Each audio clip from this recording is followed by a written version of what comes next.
다들 안녕하세요. 프로토 91회차 토신 정보방 환급 인증합니다. 당첨금은 세후 금액인 거 알고 계시죠? 다들 아시겠지만 한 경기 취소되어 당첨금이 반토막 났지만 그래도 당첨 모두 축하드리며 오늘 경기도 분석 시작해보겠습니다. 금일 첫 번째 경기 가시와 대 나고야 분석 시작해 보겠습니다. 상당히 부진한 양상이다. 특히 가시와의 장점이라고 할 수 있는 수비가 최근에는 매우 흔들리는 모습인 것이 사실. 11경기 연속으로 실점이 나오는 모습은 가시와의 장점이 흔들리고 있다는 점을 알 수 있는 대목. 생각보다 라인을 올려서 승부하는 시퀀스가 잦은 편인데 이 때문에 가시와가 어느 정도 뒷공간에 대한 우려가 없는 팀은 아니라고 볼 수 있겠다. 나고야도 졌지만 어쨌든 공격적인 교체를 바탕으로 승부를 건 상황에서 골이 나오는 모습을 보여주기는 했다.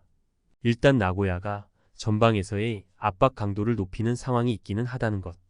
사실 가시와가 지난 경기에서 상대가 압박하는 상황에서는 빌드업이 롱볼 위주로 불안해진 면모가 있었던 것도 사실.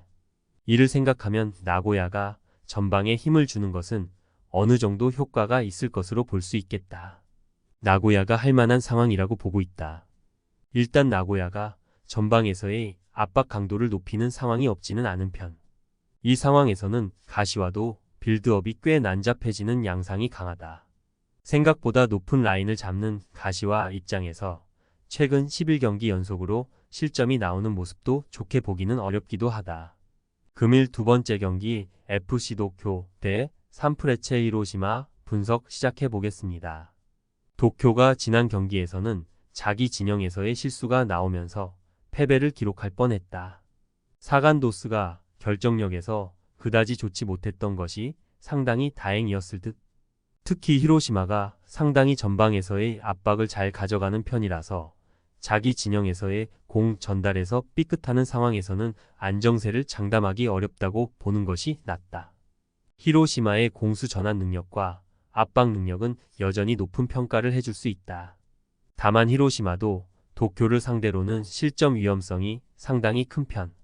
특히 도쿄가 롱킥으로 상대를 공략하는데 부진한 모습을 보여주는 편은 아니다 보니 히로시마도 전반적인 승리 패턴이 다득점 양상의 모습이었다. 물론 지난 경기에서도 하이프레스로 상대의 실수를 유도한 점은 꽤 긍정적으로 평가할 수 있었다. 히로시마의 승리를 기대해보고 있다. 일단 히로시마의 하이프레스가 키포인트. 지난 경기에서도 도쿄가 전개를 하다가 자기 진영에서의 실수로 실점 위기를 자초하는 모습. 히로시마를 상대로도 롱킥으로 역습을 가면서 골을 기록하는 상황은 아주 많았지만 수비적인 안정세를 신뢰하기는 무리라고 보고 있다. 금일 세 번째 경기 니가타 대 나가사키 분석 시작해 보겠습니다. 하위 전력을 상대로는 꽤 점유율을 높여서 승부를 거는 편이다.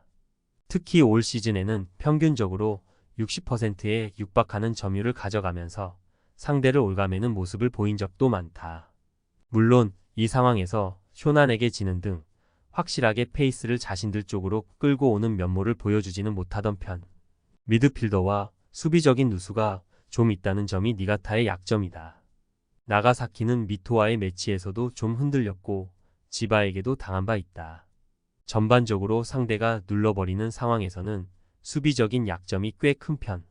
니가타가 2부의 어떤 상황에서도 매 경기 65% 이상의 점유율을 내주면서 부진한 흐름이 잦았다. 물론 주니오가 스피드를 이용해서 니가타의 킬러 노릇을 하는 등 나가사키가 아주 니가타를 상대로 못 부딪히는 모습은 아니었다. 니가타의 신승 정도를 기대해보고 있다. 일단 니가타가 점유를 위해서 상대를 눌러버리는 상황이 잦은 편. 이 상황에서 나가사키가 수비적으로 약한 점은 올 시즌에도 지속되고 있다. 그나마 주니오가 스피드를 이용해서 니가타의 골문을 노리는 것이 가능했었다는 점을 감안할 필요는 있다. 금일 네 번째 경기 세레소 오사카 대 마치다 분석 시작해 보겠습니다.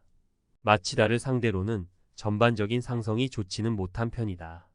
특히 4-3-3-3으로 꽤 공격적으로 플레이를 하는 편인데 마치다의 강력한 중앙 압박과 역습에 당하는 경우가 잦은 편. 그나마 지난 경기 마치다가 어느 정도 중원에서의 힘이나 수비에서의 미스가 돋보이는 면모가 있기는 했는데 세아라 이외에는 그다지 득점력을 믿을 수 있는 선수가 없다는 점이 아쉽다. 마치다도 슬슬 여름에 흔들릴 수 있다는 점이 드러난 모습. 클리어링 미스로 인한 자책골이나 중앙 돌파를 막지 못해서 선제 실점이 나오는 모습을 보여주기도 했다.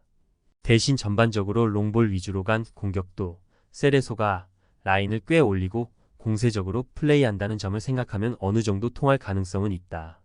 리그에서도 최근 2-1로 승리를 거두는 모습을 보여주기도 했다. 마치다의 승리를 기대해보고 있다. 일단 지난 경기에서 중앙 돌파 허용이나 클리어링 미스로 자책골이 나오는 등 마치다의 경기력도 아주 좋다고 하기는 어려웠던 상태. 그래도 세레소도 확실한 중앙에서의 주포가 없는 상황으로 볼 여지는 클 것이고 전반적으로 세레소도 공격적인 특성상 역습에 강한 마치다와는 상성이 썩 좋지는 못했다. 토신 최종 조합은 영상 아래 고정 댓글로 말 걸어주시면 토신 정보방에서 무료로 공유해드립니다.